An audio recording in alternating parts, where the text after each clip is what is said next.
Honourable member Navneet Rana ji. अध्यक्ष महोदय, आपका बहुत बहुत धन्यवाद कि आपने कोविड जैसी महामारी के ऊपर चर्चा रखकर आज मंत्री महोदय का भी मैं धन्यवाद करती हूँ। इस कोविड महामारी में बहुत सारे परिवार के मेन सदस्य इस कोविड के कारण उन्होंने उन परिवारों के व्यक्ति को गंवाया है। ऐसे परिवार में कई पेरेंट्स दोनों भी उनका इस महामारी के कारण निधन हो गया है, तो अकेले बच्चे जो माइनर है वो भी, उनके सभी के प्रति मैं दुख व्यक्त करती हूँ। और हमारे पीएम केयर फंड के माध्यम से हमारे महाराष्ट्र को, हमारे अमरावती क्षेत्र को पीपीई किट, ऑक्सीजन प्लांट, ये इसके माध्यम से वेंटिलेटर्स, रेमडेसिविर, वैक्सीनेशन, ये सब देकर मुझे लगता है एज ए पीएम जो प्रत्येक जिले का, हर जिले की जवाबदारी और पूरे देश के हर राज्य की जवाबदारी लेकर उन्होंने मदद की, उसके लिए मैं हमारे मंत्री महोदय का, हमारे पीएम साहब का बहुत दिल से धन्यवाद करती हूँ। सभी लोगों ने आलोचना की, कई लोगों ने सपोर्ट किया, पर मैं इतना बता सकती हूँ कि ये सिचुएशन हम सबके लिए बहुत नई थी और इस सिचुएशन में लड़ने के लिए हर कदम नया कदम हमने रखा था।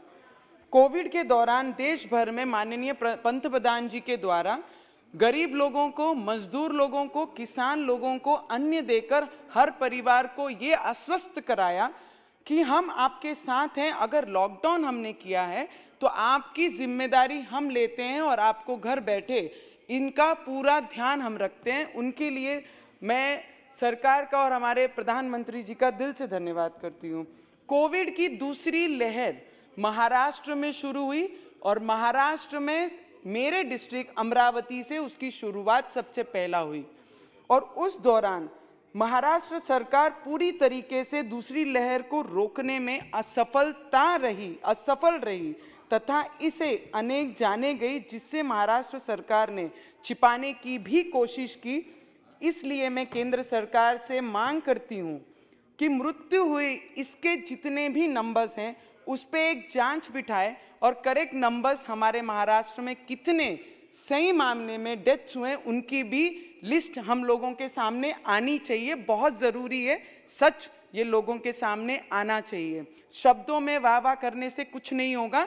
लोगों ने अपनी जान गंवाई है इस महामारी में और किसके कारण, किसके दुर्लक्ष्य से ये सब हुआ है उस पर ध्यान जाना बहुत ज़रूरी है। महाराष्ट्र सरकार कोरोना को कंट्रोल करने में असफल रही।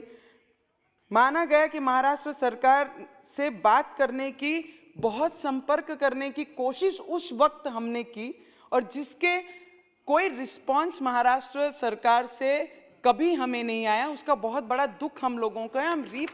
हम रिप्रेजेंट करते हैं ऐसे क्षेत्र को जहाँ पे ट्राइबल एरिया है, मजदूर लोग हैं, किसान लोग हैं, ऐसे क्षेत्र को रिप्रेजेंट करते हैं और कोरोना दूसरी लहर वो क्षेत्र से शुरू हुई थी, अमरावती से।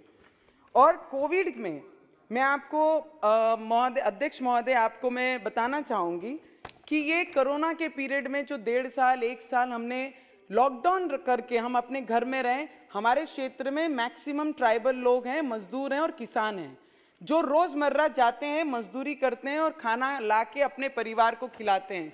उस वक्त जितने भी लोग अपने घरों में थे, तब इलेक्ट्रिक डिपार्टमेंट का जो मुद्दा आता है, हमारे मंत्री महोदय ने, राज्य के जो मुख्यमंत्री ने और डिपार्टमेंट के जो मंत्री महोदय, उन्होंने क्लियर शब्दों में प्रेस कॉन्फ्रेंस में कहा कि इलेक्ट्रिक का जो भी बिल होगा उसे कहीं ना कहीं कोई परसेंटेज में हम माफ करेंगे और लोगों को रिलीफ देंगे, पर उन्होंने किया नहीं।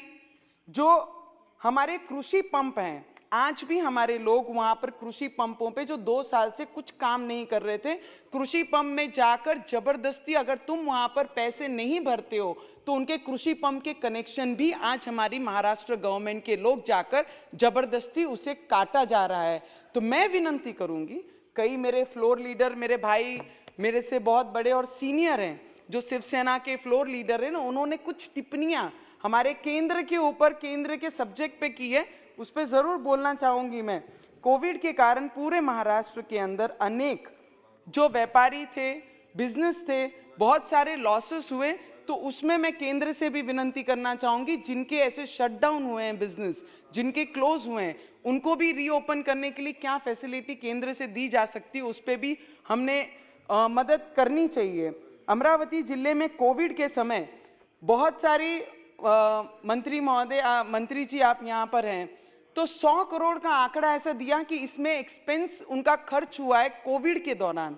तो मैं आपसे एक विनती करूंगी कि इसकी पूरी डिटेल जो हमारे डिस्ट्रिक्ट के कलेक्टर हैं उनसे आप बुलाइए, कि क्योंकि कई मंत्री और प्रशासन वहाँ के अपने sir, only 2 minutes sir, just last 2 minutes sir, उसके ऊपर जितना खर्च हुआ है उन्होंने अपने क्लोज वन को ये डायरेक्टली टेंडरिंग ना करते हुए हर कामों की डायरेक्टली उनको काम दिए गए, उससे हमारे लोगों का नुकसान, हमारे क्षेत्र का, और जो फंड केंद्र से हमारे जिले के लिए, डिस्ट्रिक्ट के लिए आया, उसका बहुत गलत वापर हुआ है। उसकी भी इंक्वायरी बैठनी चाहिए कि कहाँ कैसे खर्च इस पे किया गया है, वो मैं मंत्री महोदय से विनती करूंगी। और अभी जो नया एक वेरिएंट जो कोविड का ही तीसरा भाई, जो तीसरा नाम दिया गया, वो जो आ रहा है, उसमें जो जितने भी बाकी कंट्रीज में आए हैं उनसे जो फ्लाइट्स इनकमिंग हमारे देश को है, उस पे हमने कुछ ना कुछ पाबंद लगाने चाहिए। जब, क्योंकि आज हमारे स्कूल चालू हो गए हैं, कॉलेज शुरू हो गए हैं, सब बच्चे अपने अपने स्कूल जाना शुरू कर दिए हैं महाराष्ट्र में। अगर बाहर से प्रवासी यहाँ आते हैं और उनको इफेक्ट करते हैं तो बहुत बड़ा नुकसान हमारे बच्चों का और सब परिवारों का होगा। तो उस पर कहीं ना कहीं हम लोगों को थोड़ा सा कंट्रोल लाना पड़ेगा।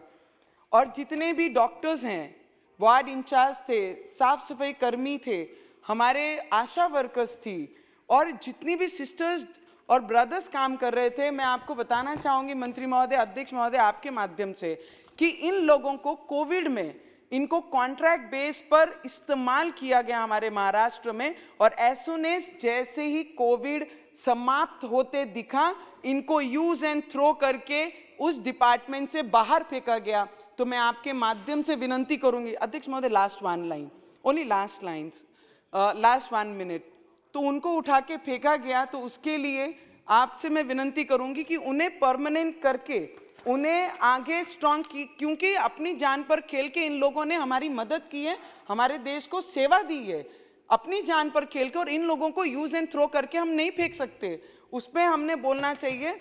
हमारे भाई ने बहुत अच्छा, फ्लोर लीडर ने अभी कहा कि कुछ टिप्पणी सेंट्रल पे की है कि भाई ये प्राइवेटाइजेशन पे बात की गई है। मुझे इनसे पूछना है, एज ए महाराष्ट्र की एक नागरिक और महाराष्ट्र के एक डिस्ट्रिक्ट को रिप्रेजेंट करती हूँ, हमारे पिछले 21 महीने से हमारे एसटी कामगार पिछले 1 महीने से वो मुंबई में एक मैदान में बैठे हैं, आजाद मैदान में, और हमारे जिले में अलग अलग डेपों पे बैठे हैं।